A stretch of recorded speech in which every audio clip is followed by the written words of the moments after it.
Dating luma at pangit, ngayon pinag-aagawan na.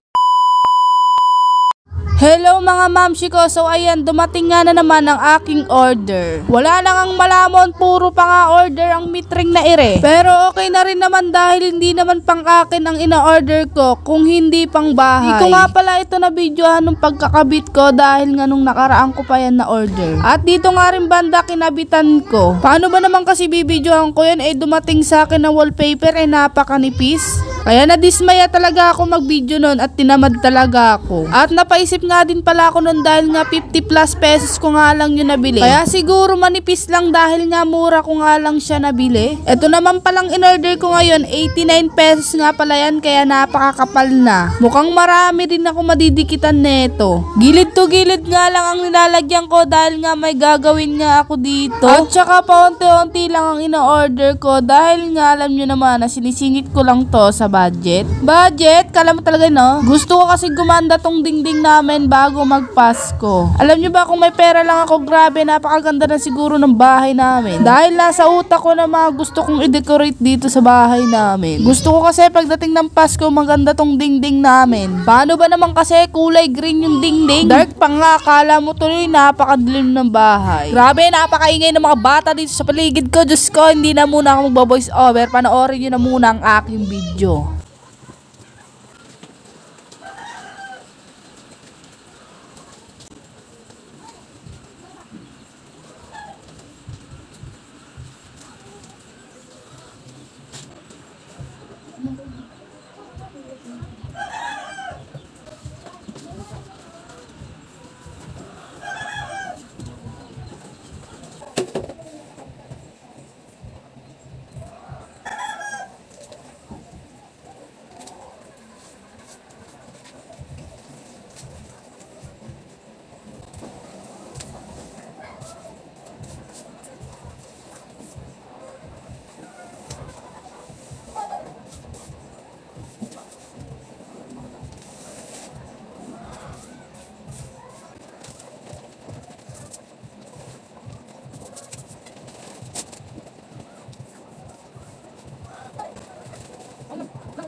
Uy!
O, di ba worth it ang ating 100 plus pesos? Nakakabit na nga tayo sa dingding, tapos nakakabit pa tayo dito sa may platuhan. Grabe, napakaganda talaga at ang dami kong nagamit. Hanggang dito na lang. Thank you for watching.